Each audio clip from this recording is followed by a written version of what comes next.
Hi guys, I'm here to talk about the Diploma in International Financial Reporting, that is the DipIFR certification awarded by ACCA. And the reason that I'm making this video is because some of my friends have asked me to share some tips regarding the examination and the preparations pertaining to this examination. So basically, I'm here to briefly guide you through the examination pattern as well as preparation techniques that I've used. Now, I've received my certification in June of 2015, and basically there are three issues regarding the certification. The first question that comes to your mind is, excuse me, what sources, what study resources to use for the preparation.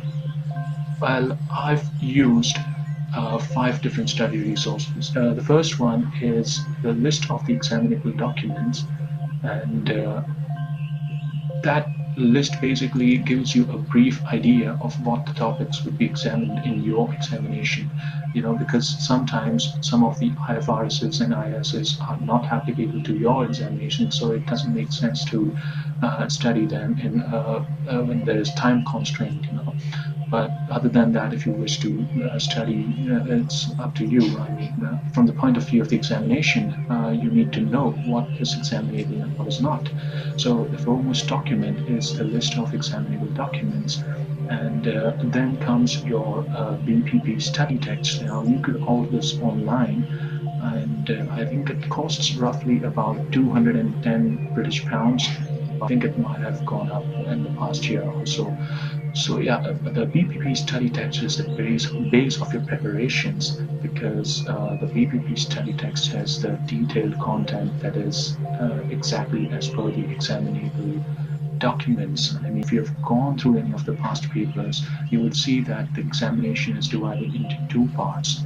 The first part being a 14 marks consolidation question, and the second part being three different questions of 20 marks each, dealing with different IFRS situations. All right. So if you happen to look at the BPP study text, the index is divided in such a way that part A and part D is dealing with all the consolidation related issues, and part B and C deals with different IFRSs that are examinable in your particular examination. Okay, so yeah, the second study resource is the BPP study text, and the third resource is the technical articles that are available on the ACCA website.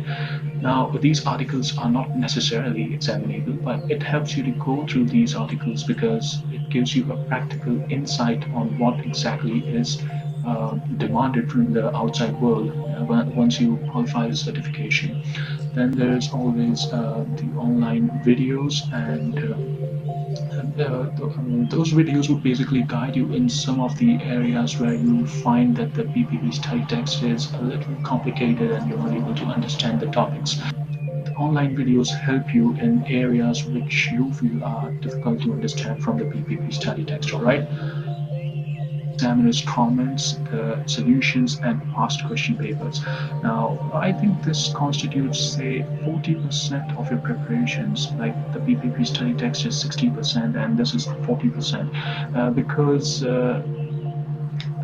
once you try solving the question paper yourself, you would find that there are lots and lots of solutions that you'll see for the first time, lots of points in the solution that you'll see for the first time. As you go past the solutions, it would help you to see the examiner's comments as well, because those comments point out the weak areas of the students and the typical errors that they make while writing the answers.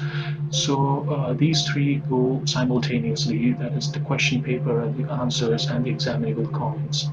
Now, I prepared these three in a different way. I started off with the solutions first and marked them as if I was reading a text. And once I was done with the marking, I revised the solutions, and then I timed myself in a question paper of 3 hours. And after I was done solving the papers, I just happened to go through the examiner's comments and checked for the mistakes that I've made and reconcile the errors with what the examiners demanded. So these are the 5 study resources that I've used. Let's do a quick recap. The first is the list of examinable documents. The second is the BPP study text. The third is the technical articles on the ACCA website. The fourth is the online videos, and fifth is the examiner's comments, solutions, and the past question papers. All right. Now, so this was the first question. What are the study resources? Now, the other question that comes to mind is how much time does one need to prepare for this examination? Now, it is actually a subjective matter, obviously, but I would say that as long as you're not clear with the concepts, as long as you're not confident in solving the questions yourself without clearing the solutions, you shouldn't look at the time taken to understand, because what might be difficult for you might be easier for somebody else. And as long as you don't understand, don't look at the watch. Just keep on solving until you grasp the concepts enough to write an answer out of it.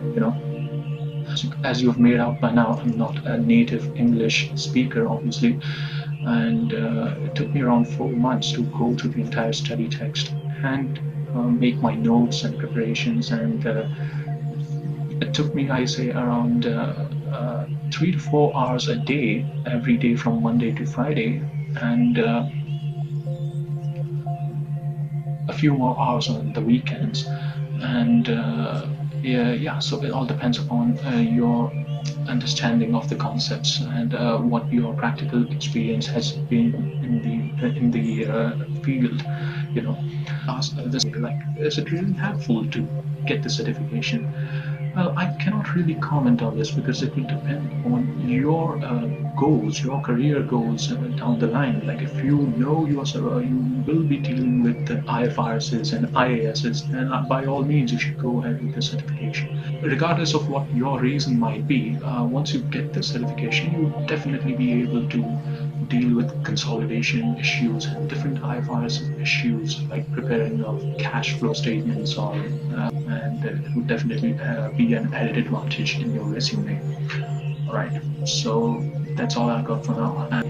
And if you have some queries or comments, leave them in the comment section below. And just a little motivation for all those who do want to sit for this examination. You're like this. So I don't know if it's a mirror image or not, but yeah, it's got the ACCA logo and it's got the name and certification. So yeah, good luck and all the best, and don't be afraid of the examinations. Just do your best in the preparations and enjoy the whole process. All right. If you have any comments or queries, just leave it in the comments below.